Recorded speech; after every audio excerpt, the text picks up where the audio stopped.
Hello and welcome once again to our joint Haitian Bridge Alliance and Welcome.us virtual event on supporting Haitian newcomers forced to flee their home. My name is Krista Kartson and I'm the Senior Director of Sponsorship Initiatives with Welcome.us, which means my job is to help share the opportunity for sponsorship with generous community members like yourself and make it easier for you to do this work. My hope is that you will leave our time together feeling inspired, informed, and equipped with the knowledge and resources you need to support you in your sponsorship journey. This webinar will be recorded and shared with registrants following the event. This is, again, a joint event brought to you by the Haitian Bridge Alliance and Welcome.us.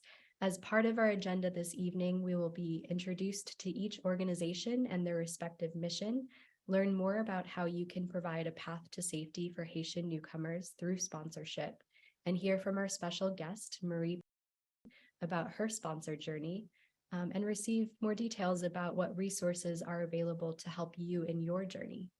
We also have allocated time for Q&A this evening, so please submit your questions through the Q&A function in the chat. We will do our best to respond in writing via the chat function or via panel interview after the presentation.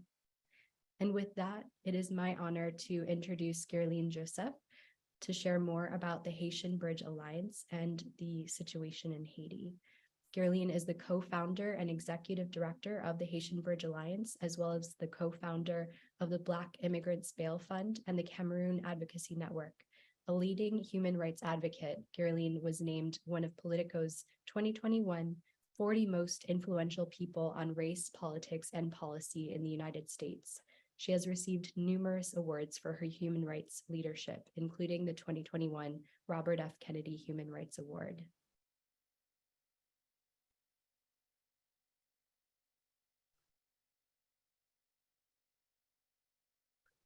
Thank you so much, Krista.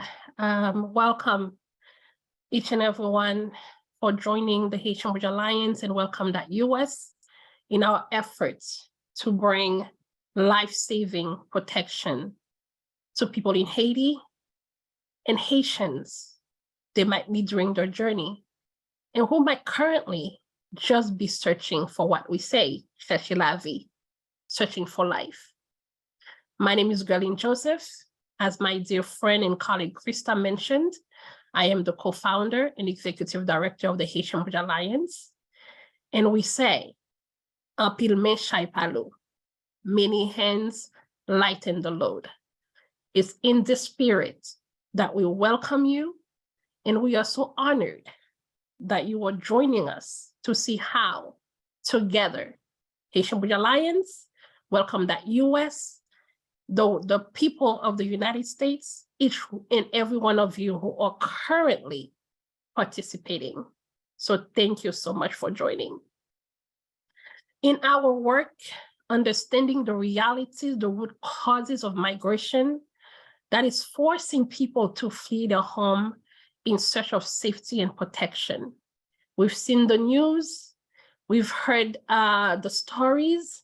Now it is time for our hearts to be activated.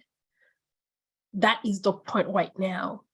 With the possibility of people having a legal pathway, a regular pathway to come to the United States, to get protection and safety, to be able to provide for their loved ones, their children, with dignity. So we continue to push forward to make sure this happens. And we'll continue to work with you to answer your questions, to make sure what you need is available, to make sure that together we are able to support extreme needs of those who are currently seeking protection. Again, we all understand where we are right now. We've seen and we've heard, and we continue to really push into all of those different directions to make sure people get to safety. So we say thank you once again.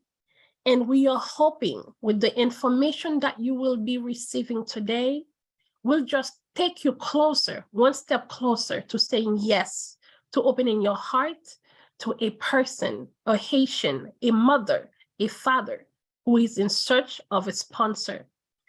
And we understand this is not an easy task, but we believe in you. We believe in us, and we believe that together we will make sure that those in need get the support that they deserve.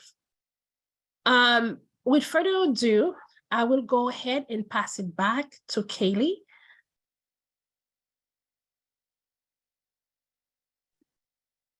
Thank you, Gerline. It is time for our hearts to be activated. Thank you for those words, and it is so true.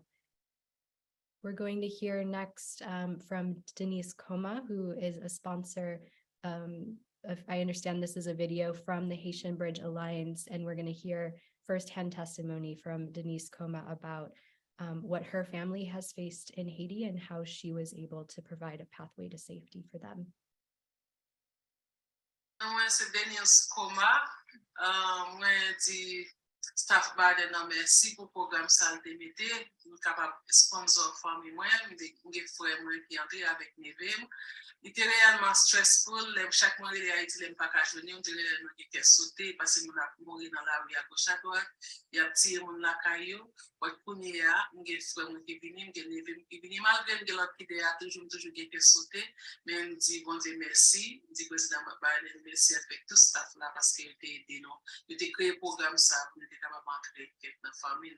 On dit merci. A lot of people joining us this evening may have been to Haiti on a service trip and may have friends or colleagues there. Frankly, you may be concerned for their safety, but don't know how to help. If this describes you, you're in the right place to learn more about sponsorship, which is one very tangible way that you can provide a path to safety for somebody. Before we go further, I'd like to introduce to you the CEO of Welcome.us, Nazanin Ash, to share more about what we do at Welcome. Hi, everyone. It's so incredible to be with you this evening and to be with our extraordinary partners, Haitian Bridge Alliance. Thank you so much, Gerline, for starting us off as you did, grounded in the experience of Haitians, grounded in the experience of the Haitian Bridge Alliance, and seeking to bring safety to so many here in the United States and elsewhere. I think it's such an important place for us to start our conversation tonight, because what we're talking about is being able to be a part of solutions for people who are seeking safety and who are seeking opportunity. Here at Welcome, our job is to unleash the power and potential of Americans, all of our American communities, our diaspora communities, our service communities, our private sector, to make their contributions to welcoming people in need of safety and ensuring that they thrive. The actions of the Biden administration in creating these sponsorship pathways for populations that are experiencing crisis right now has made it possible for people like Denise to bring her family members here. It's also made it possible for so many other Americans to serve as that lifeline. We're so excited that so many friends and family have been able to bring loved ones to safety. The first part of our job is equipping and informing them and ensuring that they have what they need to be able to take action on bringing friends and family to safety. But we know there are so many in need of it who don't have a sponsor in the United States. We know that there are so many in the United States whose hearts are big, whose arms are wide, and who can serve as sponsors to bring those people to safety and have a generational impact on the lives that they lead. So we're so honored to have all of you here with us tonight. We hope you're inspired to join. We and our partners at Haitian Bridge Alliance are here to help. We're here to inspire you. We're here to tell you why you should do this work. And we're here to tell you how to do this work. And we're so, so honored that you've joined us tonight. Thank you so much.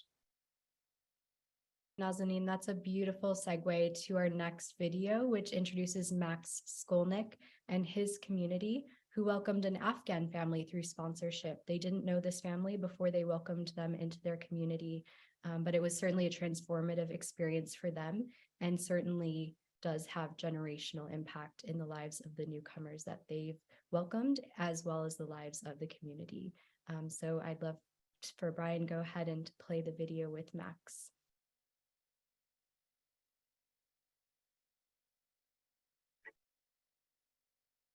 We were watching the news when Kabul fell, and it really just broke our hearts. And we were trying to find something to do, and we felt really helpless. We heard about agencies in our community that were doing things for Afghan families. I contacted all of our neighbors in our block here, and a bunch of us just started phone treeing and emailing and texting each other, figuring out ways that we could support a family.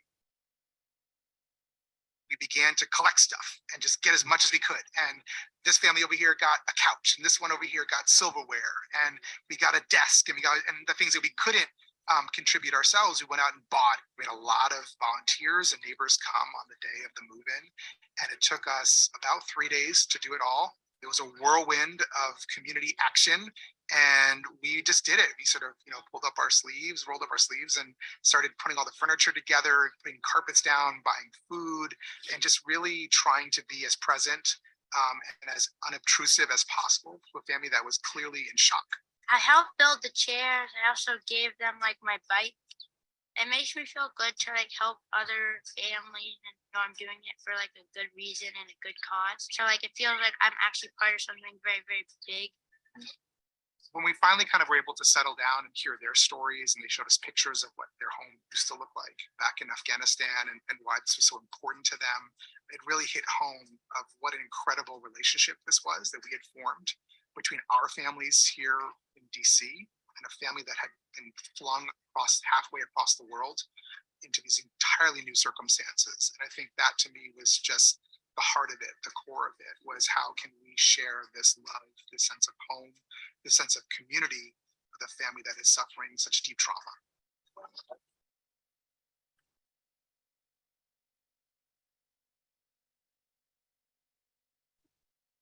So in that video, Max shared a bit about he was able to rally his friends and neighbors to help Afghan newcomers. In much the same way, we now have an opportunity to similarly welcome Haitian newcomers through sponsorship. We at Welcome.us often describe sponsorship as being a friend.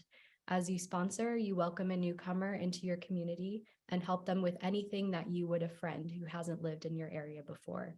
You pick them up from the airport, get them housing, find them a job, enroll the children in school, and so on. But rather than describing it to you, I'd like to introduce you to a special guest this evening, Marie, who recently welcomed a 21-year-old woman from Haiti and has also submitted applications for a couple others seeking her support as well. Marie came to the United States from Haiti when she was 21 years old herself, and later went on to become a corporate lawyer in New York City. She and her husband raised 7 beautiful children and now have 8 grandchildren, and she is grateful to have had a blessed life. Throughout her time in the United States, Marie has maintained connections with Haiti and has looked for ways to give back. Marie has been moved by the immense outpouring of support she's received from her community, and she has already recruited 3 of her friends to begin the process of sponsorship. Marie, it is my pleasure to introduce you this evening, and thank you so much for spending time with us. I'd love to learn more about what ultimately made you decide to go through the sponsorship process. Thank you so much for this great introduction and for having me tonight. And I also thank the Haitian Bridge Alliance and Welcome.us for putting together this wonderful program. And I thank everyone for joining us. So in answer to your question, what motivated me to become a sponsor is really the idea that I'm my brother's keeper. And I also tried to put myself in people's shoes. And because I came from Haiti, it wasn't so difficult for me to imagine myself in those circumstances.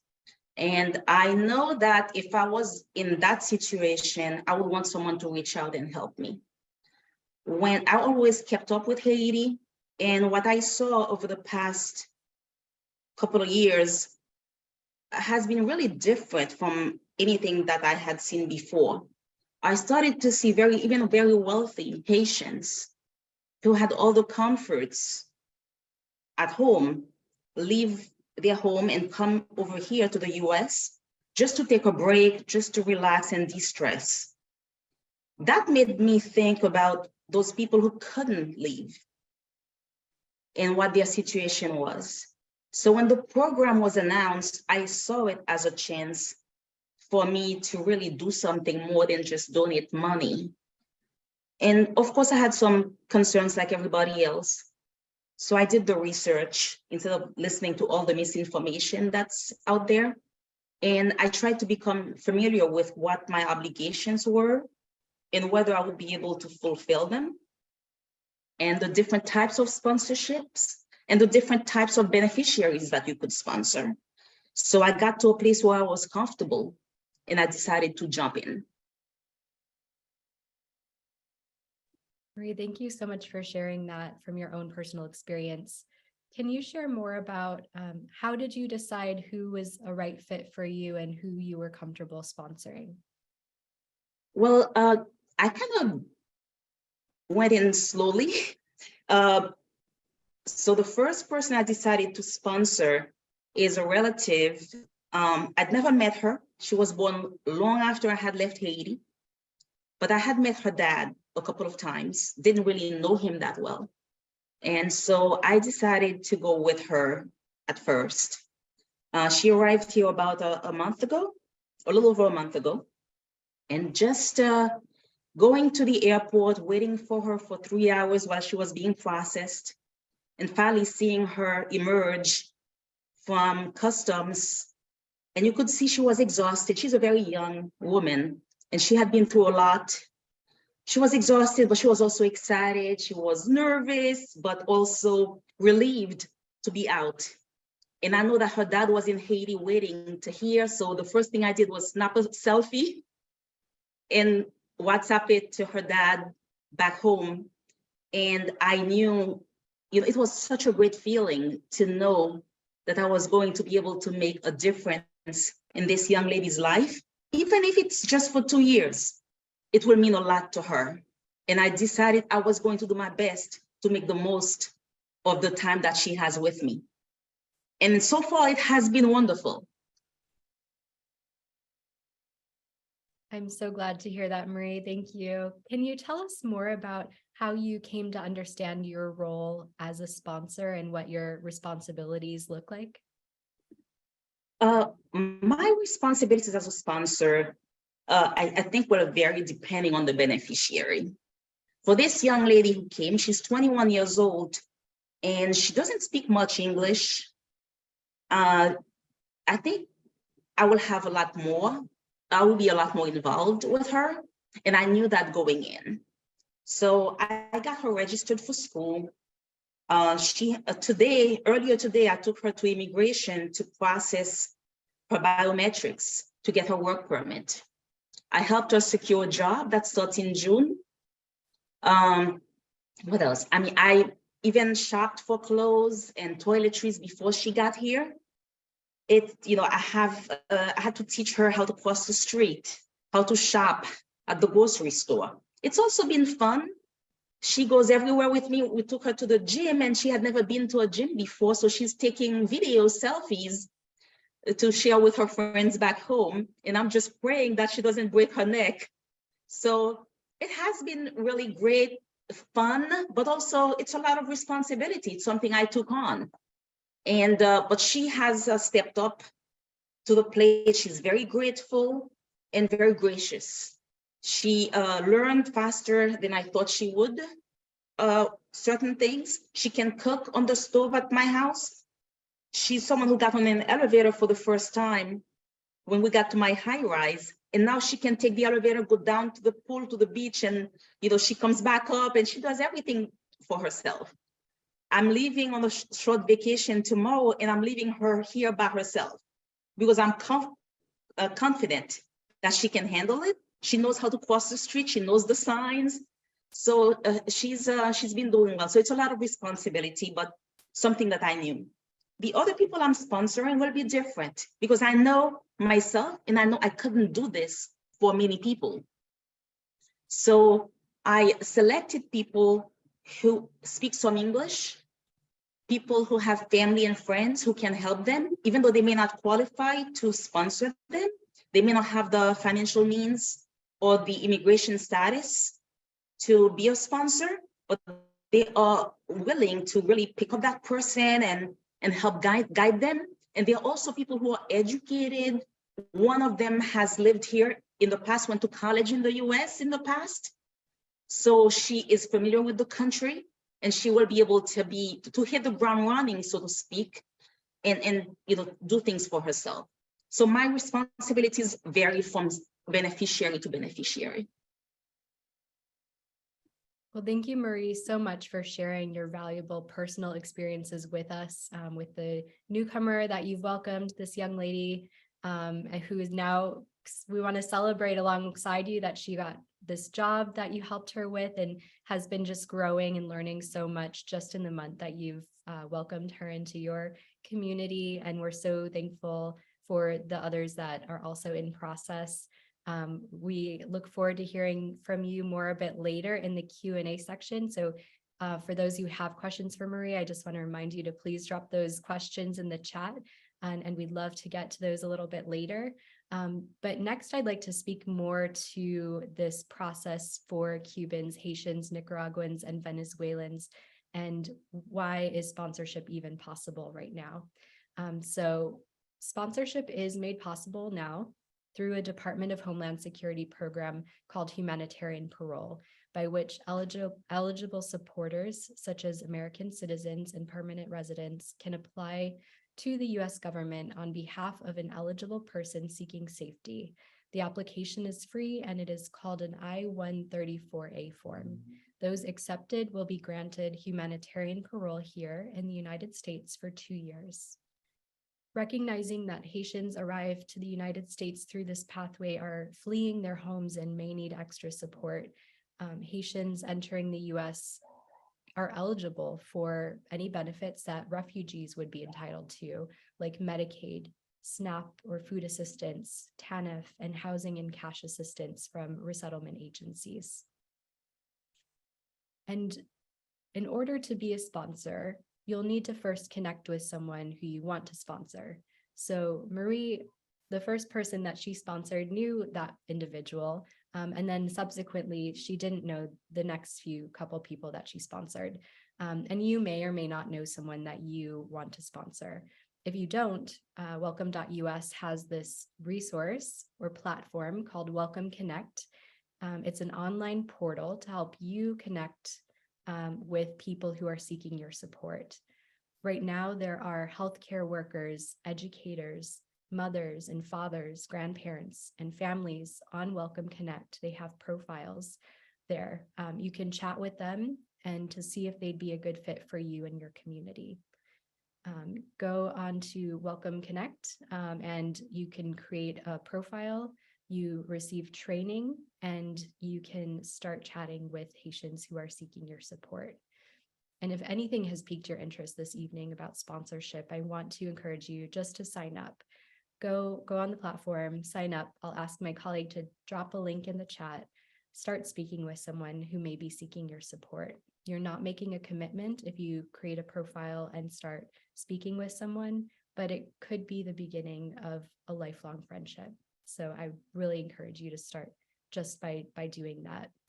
We also have resources for you as you begin your journey, as you connect with someone and see, like Marie said, she had certain criteria. She wanted to meet with someone who had some English skills and there were certain criteria she looked at. You can do the same. Just start chatting with someone, and as you feel comfortable and match with somebody that is a good fit for your community and your resources, we have at Welcome.us an abundance of resources for you to understand and navigate the journey. And that's, like I mentioned at the top of the hour, that's something that we really keenly want to do to help support you. And so I'm dropping again in the chat, we've got a few resources to complete the I-134A form, how to mobilize your community to join in your sponsorship journey. We have a Facebook group community for sponsors where you can ask questions and post from your own personal experiences like Marie just shared. All of this will be shared in a follow-up email, but I wanted to allocate this time to explain the resources that are available, to share them. You'll see on screen right now, this is what it's going to look like for you to access our FAQs and other documents. That will be helpful resources for you to mobilize your community and get started in your journey. So I realized that was a lot of information. I'd love at this point now to open it up for questions. And our first question is actually for Marie. So thankful that you're here with us.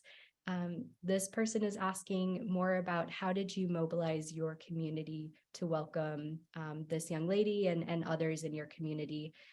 Is a big responsibility as one sponsor, but as we heard from Gerline, many hands make light work, and we understand that your community has been so generous in supporting you as well. Yes, even before she came, I reached out to friends, and as you know, I have a very big immediate family. All our children were so excited to welcome her and to help. They donated money, clothing. She had the money that I applied for her work permit was part of the money that people donated to her.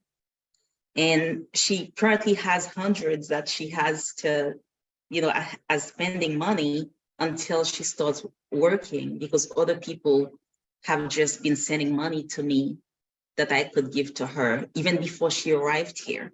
So I have going to help her with the job, just reach out to me and said, you know what, this is what she's going to have a grandchild and she's looking for a mother's helper. And she said that would be a perfect job for her. She won't be responsible for the baby, but she will be there and help. And that will improve her English also. What do you think? So people have been really going out of their way to help.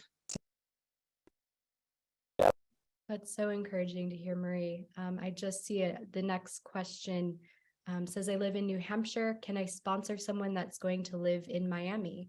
And the answer is yes, you can. And that answer is also in our FAQs and resource documents. But essentially, you can sponsor someone and they can live in your community. You could welcome them into your community, but it also may be that they already have a family or a community somewhere else, like in Miami, and you can still be that sponsor and that pathway to safety. It will look different than it did for Max and for Marie, but it is entirely possible for you to do that. At this point, we've got a question more about the work of Haitian Bridge Alliance for Gerline. Just if you care to share more about your work as an advocacy organization, as a support organization, and what you're doing. Thank you so much. And thank you for those questions. Thank you for sharing, my dear sister Marie. Again, for each and every one of you who have joined. Before I answer that, I also want to explain to a lot of people that this is geared toward the sponsors. And we do understand that we have some folks on here who might be looking to be sponsored. We might have some beneficiaries looking for help. This webinar is specifically us trying to get people to sponsor you. So we are working really hard to find people who can come and join us in our effort to find sponsors. So if you are on here right now and you are someone who's in Haiti or in Chile or somewhere else looking for sponsor, we just want to tell you, we hear you, we see you, we understand your needs. That is why we are fighting to find solutions, to find sponsors for you. With that being said, who we are at the Haitian Bridge Alliance, we are the only Black-led Haitian women-led organization that is working at the US-Mexico border to address the issues of migration, people in mobility, and with a focus on people of African descent from Haiti, Jamaica, Garifuna people within South and Central America, and people coming from all the different countries of Africa. On the Mexico side, we provide humanitarian assistance. On the US side, we provide legal support. We have a legal team, a legal department. We have a humanitarian department that is led by the amazing Diane Gustave on the call. We have a hotline that is being guided and led by our amazing Daniel on the call.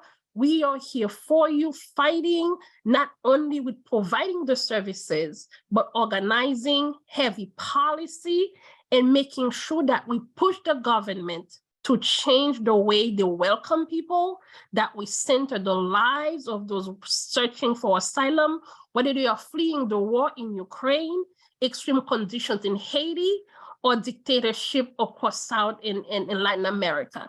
So as we say, we went to the borderland for Haitians and we stayed for everyone. So we are here fighting for you every single day. And that is why we partner with Welcome.us to make sure we center the lives of Haitians and asking people to please open your heart, open your home to welcome someone whose life will be changed, whose community will be changed because of your act of compassion and love. So this is who we are at the Haitian Bridge Alliance. We are love in action. We are on the ground at the border, and we are in front of the White House pushing to get the right solution for all people. Geraldine, thank you. We are so thankful for our partnership with Haitian Bridge Alliance and for your work.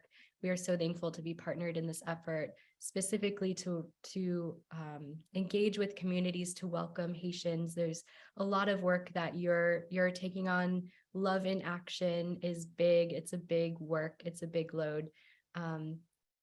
Again, we've said it a couple times already. Many hands make light work. If you could welcome one person, one family into your community, you are one of the many hands that are lightening this load and that are being love in action. And with that, we've got another question that came in from someone who says, I'm exploring the opportunity to sponsor with my small group from church. Can we sponsor as a church or as an organization? And I'd like to ask Nazanin this question. You absolutely can, and we'd be so excited to help you do that.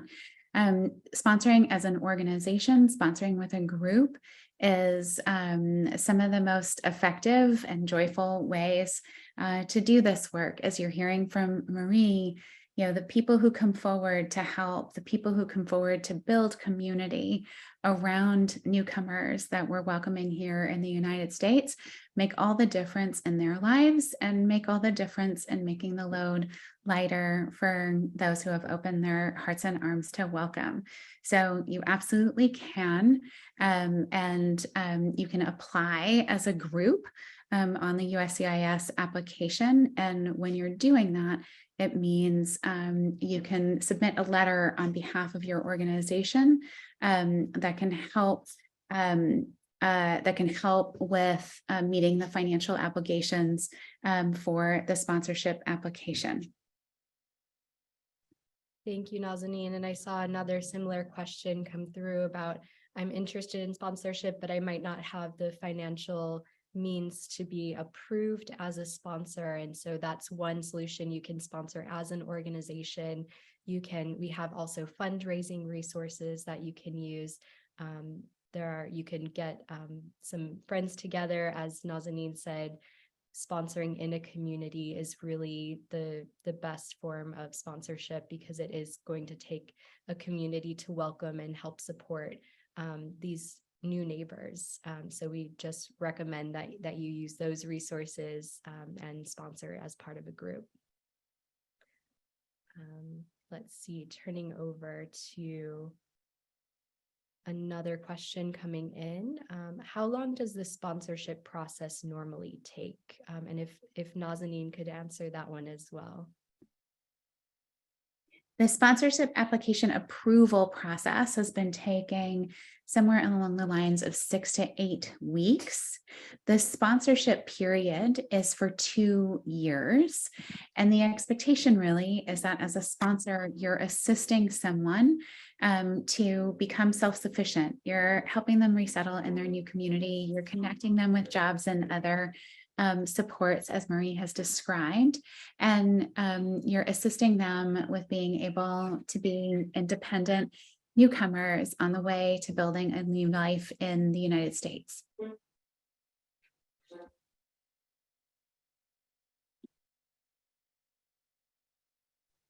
Great, Nazanin, thank you so much for sharing that. And we have another question about how are the sponsorship programs with USCIS different from refugee resettlement?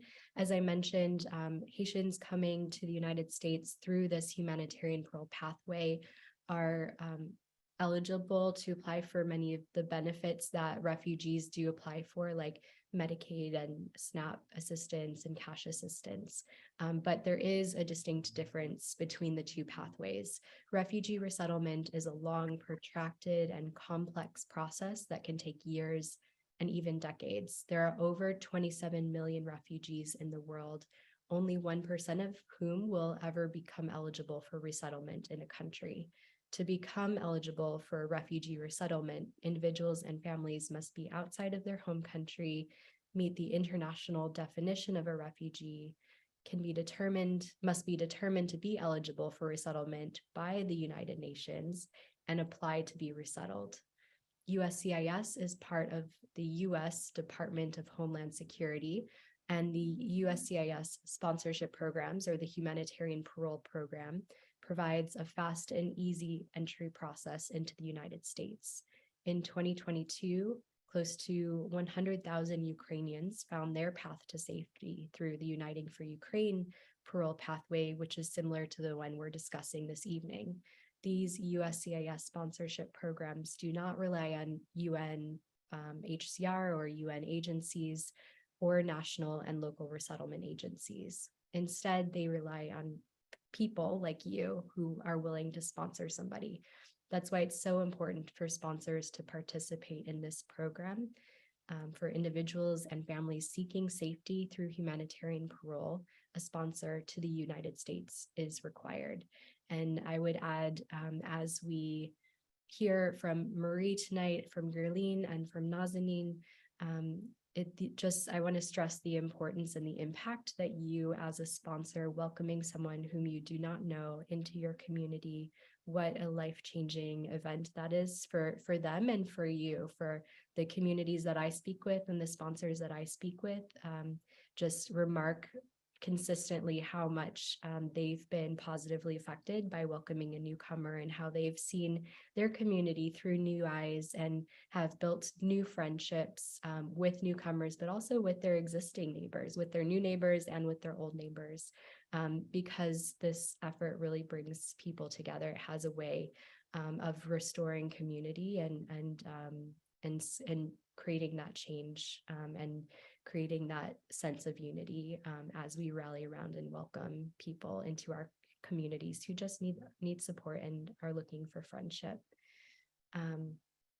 So Marie, again, I'd love to point it back to you and hear more about your how you're preparing, or how did you prepare? You talked about welcoming this young lady at the airport. How else did you prepare yourself, your community, to welcome this young lady and then the others that you're going to be welcoming soon? I'm sorry, you froze for a bit. What is the question? What did I do to prepare? Yes, how did you prepare for the arrival of this young lady and the others that you'll be welcoming? For the one who's currently here, I had to do much more preparation because, as I said, she was going to be coming. You know, I had to go pick her up, welcome her, guide her, take her around, do everything basically for her. So I just did like I would any other guest. Made sure I had a comfortable room for her to stay, that she would be, you know, that I would be ready to really support her emotional needs. she's younger than my youngest child, who's currently in grad school. So it was, almost kind of like being a mom again, asking her every day how she's feeling and, is she homesick? And she tells me she misses the people, but not the conditions. So I had to prepare myself for all of that. Fortunately, she's such a lovely young woman. She has made the adjustment very easy for both of us. The other people I'm sponsoring will not be staying in my home. So it's really just applying to be the person financially responsible if they need me to do that. But they will be going to their relatives or friends.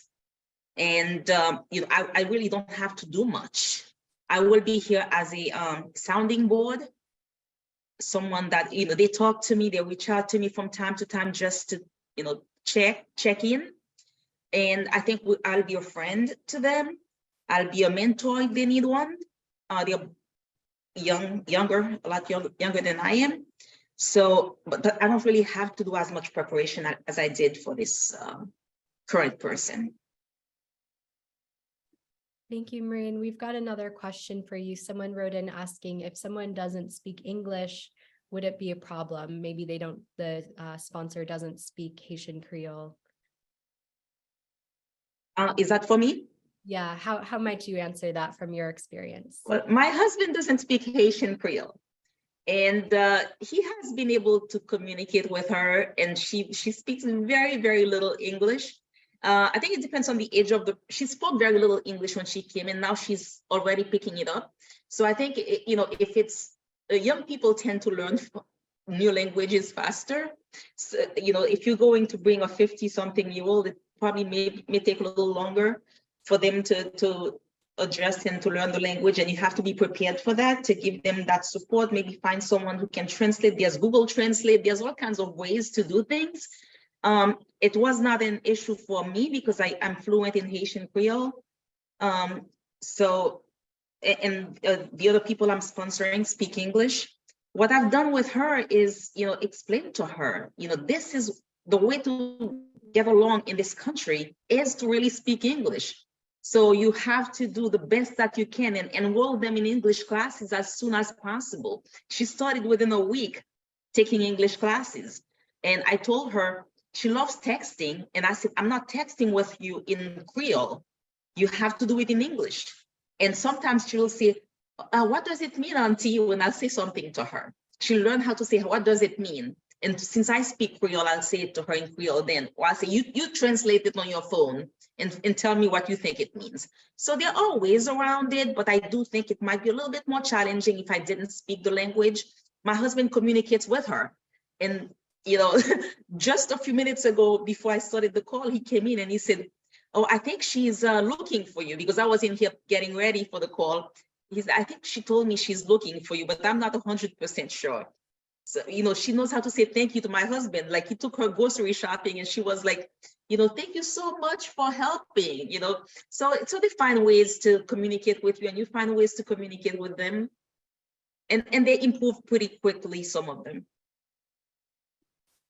That's so lovely to hear. Thank you, Marie. I want to add to that our Welcome Connect platform does have live Google translation, so you can speak and chat with someone and both of you will understand in your own language because that's embedded. And then with technology these days, as you mentioned, there's so many resources and it could be, just communicating in other ways and then building that English language and helping being a friend to a newcomer by learning some of their language and also sharing English language skills as well. So really appreciate you sharing that, Marie. But we are at time, so I would love to share more about what next steps you can take. Thankful that you've all shared your questions, and I hope that we've answered them well. But also, you'll be receiving an email with a recording of this webinar today, so please keep an eye out for that. Please share it widely among your community to help them inform their interest and and curiosity about sponsorship. You will receive, and also included in that email, you will receive many resources, links to the USCIS website, resources that we have in that sponsor hub that I shared about. You will receive a survey link for us to learn more about how we can best support you. And you will also receive a link about how you can join our sponsor Facebook group as well. So I want to give a big thanks to Gerline Joseph, Nazanin Ash, and Marie for sharing their time and wisdom with us this evening. Thank you for joining us. I hope you'll commit to taking that next step that's right for you. And it is the end of our time together, but the beginning of your sponsor journey. So thank you. Thank you so much, everyone.